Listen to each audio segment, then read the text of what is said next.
आम गाँटी बहिष्पान गाँ बाह्य जगत बर्तमान विच्छिन्न ना आम अयास जापरू ना मंगलपुर जापरू ना बौलांग जापरू। नमस्कार ओडिशा एक्सक्लूसिव को स्वागत करुछि मुलिजा।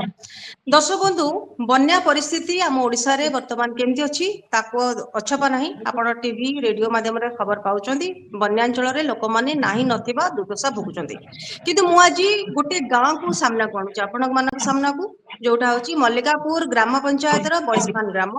सेही गांव रे लोक मानक सहित अछंदी जो माने वर्तमान आपण मानको ई विजुअल देखंतु ई विजुअल माध्यम रे आपण जानि परिबे जे गांव रे लोक माने केमिति असुविधा अछंती घरे घरे पानी पसुची लोक माने विभिन्न प्रकार जोटा कि सेमानक कहिबा अनुसार मु जा सुनुथली से अगस्त 15 भी से माने सेलिब्रेशन भल भाव रे करनथले किंतु ता भितरे किछि ग्रामवासी अछंती सेमानक पाखुर हमें प्रतिक्रिया रखिबु जे प्रकृत रे सरकारी सहायता सेमानक पाखरे पहुंची पारुची कि सरकार सेमानक पाखरे पहुंची पारुची कि एटा को हमें बबीगढ़ बोली कहिताउ जाजपुर साधारणतः होची बबीदासंकर जगह ता भितरे जो माने अछंती ग्रामवासी वृंद सेमानक सहित हमें टिके आलोचना करबा। नमस्कार मु आपण मानकर परिचय जानिया को चाहिबी आपण कहले आपण नाम कोन? मो ना गगन चंद्र सुतार मल्लिकापुर पंचायत बयस्पान ग्राम। कौन असुविधा होची पानी आसी केबेटु पानी आसलेनी आपण गां रे?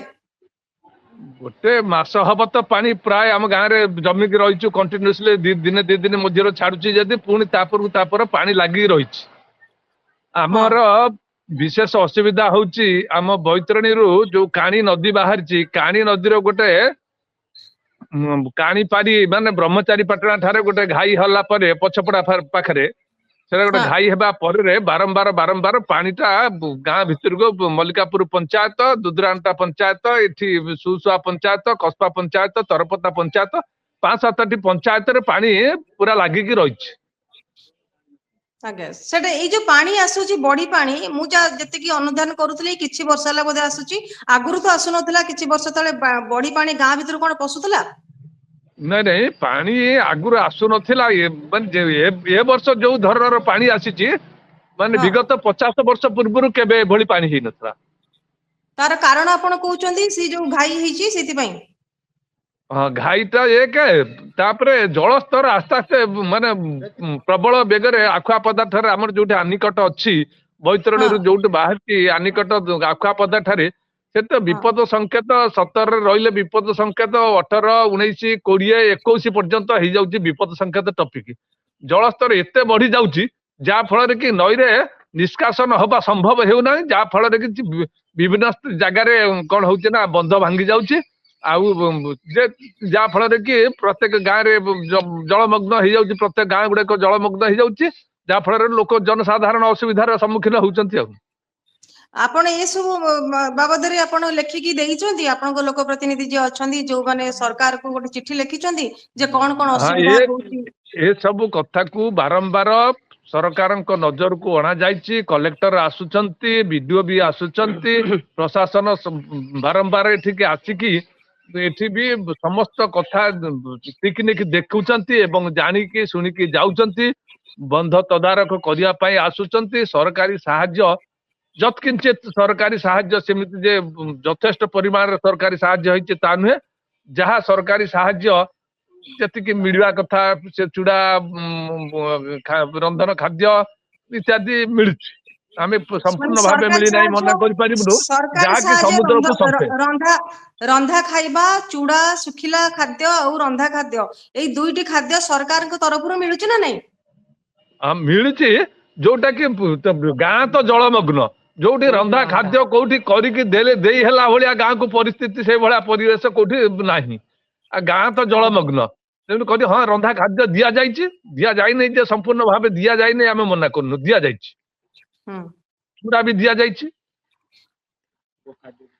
केते लोकों को घर भीतर तो पानी पसी जाउची मु जा वीडियो देखुथली लोकों को तो घर भीतर पसी जाउची राती रे रहउचंती कोठी साप वन्य जंतु कर भय रे तो रहितिबो लोक बंध पर सुखिला जगह को जाई तंबू टाणी की रहउचंती गाई गोरु बहु विशेष करके ये बन्या दाउरे सब पूरा टोटाल ये चारण भूमि सब नष्ट हो जाए जहाँ फल कि गोरु गाई खाद्य खाइबा को पाउना ସେ ଗୋରୁ ଗାଈ ବି ଏତେ ଜୋର ବେମାର ଅଡି ଛାଡୁଛନ୍ତି ଯେ ରାତିର ଆମେ ତ ବାହାରେ ଯୋଉଠି ତମ୍ବୁ ଟାଙ୍ଗିକି ଯିଏ ଯୋଉଠି ଶୋଉଛନ୍ତି, ଯାହାର କଚ୍ଚା ଘର ଅଛି, ଯାହାର ତ ଭଲ ଘର ଅଛି, ଯେ ଛାତ ଉପରକୁ ଉଠି ଯାଇଛନ୍ତି, ଯୋଉଠି ତମ୍ବୁ ଘରେ ଯୋଉମାନେ ଶୁଆ ବସା କରୁଛନ୍ତି, ଗାଈ ଗୋରୁ ଏତେ ଜୋର ହମ୍ବାରଡି ଛାଡୁଛନ୍ତି, ଯାହା ଫଳରେ କି ତାଙ୍କୁ ସିଏ ବି ଶୋଇ ବସି ପାରୁନାହାନ୍ତି।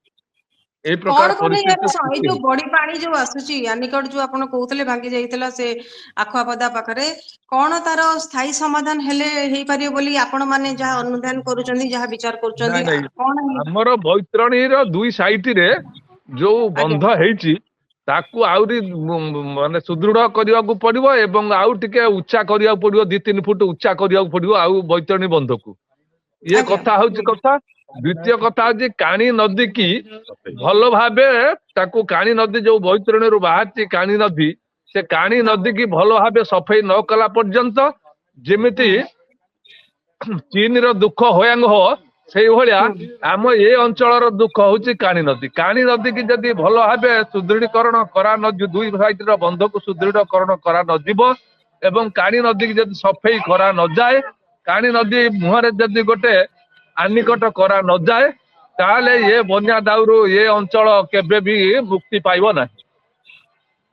ଜିଲ୍ଲା ପ୍ରତିନିଧିକୁ ଜଣେଇଛନ୍ତି, ଯୋଉମାନେ ଆପଣ ଯାହାକୁ ଭୋଟ ଦେଇକି ଜିତେଇଛନ୍ତି, ଯୋଉମାନେ ଏମଏଲଏ ଅଛନ୍ତି, ଏମଏଲଏ କୁ ଆପଣ ଜଣେଇଛନ୍ତି କି ନାଇଁ ଏ ବାବଦରେ?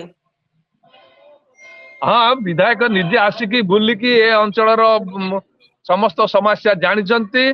ବାବୁ ଆସୁଛନ୍ତି, ଆମର ବିଜେପିର ଯିଏ ଏମଏଲଏ ହାରିଛନ୍ତି ସେ ଗୌତମ ବାବୁ ବି ଏ ଅଞ୍ଚଳ ଆସିକି ବାରମ୍ବାର ବୁଲିକି ଯାଉଛନ୍ତି। ସମସ୍ତେ ଏ ଅଞ୍ଚଳକୁ ଆସିକି ବୁଲିକି ଯାଉଛନ୍ତି, କିନ୍ତୁ ବର୍ତ୍ତମାନ ଯେତେବେଳେ ପାଣି ପେଟେ ଅଣ୍ଟେ ଛାତିଏ ହେଇଯାଉଛି, ସେ ସମୟରେ ସମସ୍ତେ ରାସ୍ତାଘାଟ ବନ୍ଦ, କମ୍ୟୁନିକେସନ ପୁରା ଟୋଟାଲ ବର୍ତ୍ତମାନ ବନ୍ଦ।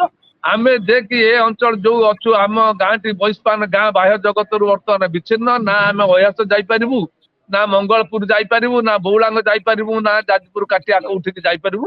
ଆମ ଗାଁ ଚାରିପିଠି ଜଳମଗ୍ନ ପୁରା ଟୋଟାଲ, ଆମେ କୁଆଡକୁ ଯିବାର ଆମର ରାସ୍ତା ସବୁ ପଥ ବନ୍ଦ। ଆମେ ଏଇ ଆଣ୍ଠିଏ ପାଣିର ଛିଡା ହେଇଛୁ। ଜଳମଗ୍ନ କେବଳ ବୈସ୍ପାନ ଗାଁ ନୁହଁ, ବୈସ୍ପାନ, ଦାଣ୍ଡିସାହି, ମଲ୍ଲିକାପୁର, ଅହିଆସ ପାଖାପାଖି ଯେତିକି ଗାଁ ଆପଣ ରହିଛନ୍ତି, ପାଖାପାଖି ସବୁ ଗାଁ ବର୍ତ୍ତମାନ ଜଳମଗ୍ନ ଅଛି।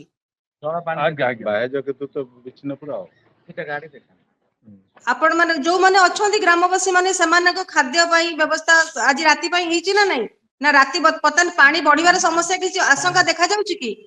ରାତି ପାଣି ବର୍ତ୍ତମାନ ଦିନ 2ଟା ଠାରୁ ପୁଣି ଜଳ ପାଣି ବଢି ବଢିକା ଯାଉଛି। ଯାହା ଜଣା ପଡୁଛି ରାତିକି ଆହୁରି ମାନେ କ୍ଷିପ୍ର ଗତିର ପାଣି ଆସିପାରେ ଏବଂ ପାଣି ବେଗ ବଢିବ ଏବଂ ପାଣି ଜଳସ୍ତର ଏଠି ବଢିଯିବ। ଆମେ ବି ଆଣ୍ଠିଏ ପାଲ ପାଣିରେ ଛିଡା ମିଳିଛି ନା ହେଇଛୁ। ନାଇଁ ଲୋକଙ୍କୁ? ପାଲ କିମ୍ବା ଲୋକମାନଙ୍କ ହଁ, ପାଲ ବାସସ୍ଥାନ? ସରକାରୀ ପାଲ ସମସ୍ତଙ୍କୁ ଦିଆଯାଇଛି। ପାଲ ଦେଲେ ବି ପାଲ କଣ ଇଏ ବର୍ଷା ଇଏ ପାଣିରୁ କଣ ସେ ପାଲ ଲୋକ କୋଉଠି ଟାଙ୍ଗିବେ? ଲୋକଙ୍କ ଘରେ ତ ଜଳମଗ୍ନ ପୁରା, ପାଲ କୋଉଠି ପାଲ ଟାଙ୍ଗିବେ? କୋଉଠି ଟାଙ୍ଗିବେ? ହଁ, ଏବେ ବି ଆମେ ପାଣି ସେଥିପାଇଁ ଘେର ସରକାର ଭିତରେ ଛିଡା ହେଇଛୁ। ଏବେ ବି ପାଣି କୋଉଠି ଛିଡା ଘେରରେ ହେଇଛନ୍ତି ଆମେ ଆପଣ? ଅଛୁ। ପାଣି ପାଣି ଘେରରେ ଛିଡା ଘେରରେ ଅଛୁ ହେଇଛନ୍ତି? ଆମେ। ହଁ, ଦେଖୁନୁ ଏଇଟା ଯୋଉଟା କି ହଉଛି ଆମ ଗାଁର, ଏଇଟା ହଉଛି ମଧ୍ୟସ୍ଥଳୀ, ସବୁଠାରୁ ଉଚ୍ଚା ଜାଗା। ସେଇ ଜାଗା ଆମେ ସେଇ ଜାଗାରେ ଆମେ ପାଣି ଘେରରେ ଛିଡା ହେଇଛୁ। ଆଚ୍ଛା, ଇଏ ଆପଣ ଦେଖୁଛନ୍ତି ଯେ ବୈସ୍ପାନ ଗ୍ରାମବାସୀ ତାଙ୍କ କହିବା କଥା ସବୁଠାରୁ ଉଚ୍ଚ ଜାଗାରେ ଛିଡା ହେଇଛନ୍ତି, ଯୋଉଠି ବି ତାଙ୍କର ପାଦ ପୁରା ବୁଡି ଯାଉଛି ଏବଂ ସେମାନଙ୍କର ଅବସ୍ଥା ଅଧିକ ଶୋଚନୀୟ ଅଛି। ଏବଂ ଏହା ପାଇଁ ରିଲିଫ ପହଞ୍ଚିବାଟା ବଡ କଥା ନୁହଁ, ଏହା ପାଇଁ ସବୁଠୁ ବଡ କଥା ହଉଛି ତାଙ୍କର ଗୋଟେ ପରମାନେଣ୍ଟ ସଲ୍ୟୁସନ ଦରକାର, ଯାହାକି ସେମାନେ ଆମ ଗାଁ କହୁଥିଲେ ଯେମିତି। ଆଜ୍ଞା, ଆମ ଗାଁରେ ଯେତେ କଚ୍ଚା ଘର ଥିଲା, ହଁ, ଆଜ୍ଞା, ଆମ ଗାଁରେ ଯେତେ କଚ୍ଚା ଘର ଥିଲା, ଯାହା ଛଣ ଛପର ଘର ଥିଲା, ମାଟି କାନ୍ଥ ଥିଲା, ସମସ୍ତଙ୍କର କାନ୍ଥ ପଡିଯାଇଛି ଏବଂ କଚ୍ଚା ଘର ବି ଭୁଷୁଡି ପଡିଲାଣି। ଆଜ୍ଞା, ପାଣି ଲାଗିକି କଣ୍ଟିନ୍ୟୁଅସଲି ପାଣି ଲାଗିଲା ପରେ ମାଟି କାନ୍ଥ କେତେ ଦିନ ସମ୍ଭାଳିବ, ସେ ସବୁ କାନ୍ଥ ପଡିଗଲାଣି। ଆମେ ଗୋଟେ ରିଲିଫ ଗାଡି ଭିଜୁଆଲ କେମିତି ଆସୁଛି? ଦେଖଉଥିଲୁ। ରିଲିଫ ଗାଡି ଯୋଉ ଆସୁଛି ସରକାର ଯୋଉ ପଠଉଛନ୍ତି କିମ୍ବା ବାବୁଙ୍କ ତରଫରୁ ଯୋଉ ଆସୁଛି ଖାଦ୍ୟ, କେମିତି ଆସୁଛି? ନା, ହଁ, ବାବୁଙ୍କ ତରଫରୁ ଆସିଥିଲା ବିସ୍କୁଟ ପାଣି ଆସିକି ଦେଇ ଯାଇଥିଲେ। ତାଙ୍କ ଗୋଟେ ବହୁ ବାଟ ସେ ବାଟେ ବାଖୁଆ ସାଇ ଦେଇକି ବୁଲିକି ଆସିକି ଦେଇ ଯାଇଥିଲେ, ଯାହା ଫଳରେ କି ସେ ସମୁଦ୍ରକୁ ସଂଖ୍ୟା ଆଉ ରିଲିଫ ଗାଡି ବି ତ ଗାଡି ପାଣି ଜଳମଗ୍ନ, ଗାଡି ବି ଆସିପାରୁନି, କେମିତି ଆସିକି ପହଞ୍ଚିବ ଆମ ପାଖରେ ରିଲିଫ? ଆଜ୍ଞା, ତାହେଲେ ଏଇଟା ରିଲିଫ ରେ ଦବାଟା ସମସ୍ୟାର ସମାଧାନ ନୁହଁ, ଆପଣଙ୍କ ଯାହା କହିବା କଥା। ହଁ, ଏ relief ସମସ୍ୟାର ଦେବାଟା ସମାଧାନ ସମସ୍ୟାର ହଉଛି ଗୋଟେ ସମାଧାନ permanent ନୁହେଁ। solution ଚାହୁଁଛନ୍ତି ଆପଣ ମାନେ? ନା ହଁ, ଆମେ ଆପଣ ମାନଙ୍କ ମାଧ୍ୟମରେ ଆପଣଙ୍କ ମିଡିଆ ମାଧ୍ୟମରେ ସରକାରଙ୍କୁ ଅନୁରୋଧ କରୁଛୁ, ୟାର ଗୋଟେ ପରମାନେଣ୍ଟ ସଲ୍ୟୁସନ ସରକାର ଯୋଜନା କରନ୍ତୁ ଏବଂ କାଣି ନଦୀର ବନ୍ଧ ଦୁଇ ସାଇଡରେ ସୁଦୃଢୀକରଣ କରନ୍ତୁ ଏବଂ କାଣି ନଦୀକି ଭଲ ଭାବେ ସଫେଇ କରିକି ଏବଂ କାଣି ନଦୀକି ଷ୍ଟ୍ରେଟିଂ କରିକି ପୁରା ଲାଇନ ସିଧା ଲାଇନ କରିକି କାଣି ନଦୀକି ନେଇକି ଛାଡନ୍ତୁ ଜାଡୁଆ ପାଖରେ। ଧୁଆଳି ପାଖରେ ପାଣି ଛାଡନ୍ତୁ। ନଦୀର ସଫେଇକରଣ ହେଲେ ପାଣି ଭଲ ଭାବେ ନିଷ୍କାସନ ହେଇପାରିବ ଏବଂ ବୈତରଣୀରୁ ଯୋଉଠି କାଣି ବାହାରିଛି ସେଠି ଗୋଟେ ଚେକ୍ ଗେଟ୍ ତିଆରି କରାଯାଉ, ଯାହା ଫଳରେ କି କାଣି ନଦୀ ଯେତିକି ଜଳ ଧାରଣ କରିପାରୁନି ତାକୁ କଣ୍ଟ୍ରୋଲ କରିକି ସେଠାରୁ ପାଣି ଛାଡିଲେ ହୁଏତ ଏ ଅଞ୍ଚଳ ଆଗକୁ ଆଉ ଏ ବିପଦର ସମ୍ମୁଖୀନ ହବ ନାହିଁ। ଆଜ୍ଞା, ବହୁତ ବହୁତ ଧନ୍ୟବାଦ। ଧନ୍ୟବାଦ। ଦର୍ଶକ ବନ୍ଧୁ, ଆଜ୍ଞା, ମୋ ରିଲିଫ ସାଙ୍ଗରେ ଥିଲେ ସମ୍ପୂର୍ଣ୍ଣ ଆମେ ପାଇନୁ। ଗ୍ରାମବାସୀ ବୟସ୍ପାନ। ହଁ କୁହନ୍ତୁ କୁହନ୍ତୁ, କହିବେ କିଛି? ନାଇଁ ନାଇଁ, ଠିକ ଅଛି ଠିକ ଅଛି, ଠିକ ଠିକ। ଦର୍ଶକ ବନ୍ଧୁ, ଆପଣ ଦେଖୁଛନ୍ତି ମୋ ସାଙ୍ଗରେ ଥିଲେ ବୈସ୍ପାନ ଗ୍ରାମର ଗ୍ରାମବାସୀ, ଯୋଉମାନଙ୍କ କହିବା କଥା ଯେ କାଣି ନଦୀକୁ ଯଦି ନିଷ୍କାସନ କରାଯିବ ତାହେଲେ ସେମାନଙ୍କର ସମସ୍ୟାର ସମାଧାନ ହବ। କିନ୍ତୁ ଏଇଠି ପ୍ରଶ୍ନ ଯେ ସରକାର ଯୋଉଠି ଅଧିକ ପଇସା ଖର୍ଚ୍ଚ ହେଲେ ଯୋଉଠି ଗୋଟେ ଗାଁ ଜଳମଗ୍ନରୁ ବଞ୍ଚି ଯାଇ ପାରିବ ସେଇ ବ୍ୟବସ୍ଥା ନିହାତି କରିବା ଆବଶ୍ୟକ। କେବଳ ବୈସ୍ପାନ ଗାଁ ନୁହଁ, ଆମର ଯାଜପୁରରେ ଅନେକ ଜାଗା ଅଛି ଯୋଉ ଜାଗା ବର୍ତ୍ତମାନ କି ଜଳମଗ୍ନ ଅଛନ୍ତି,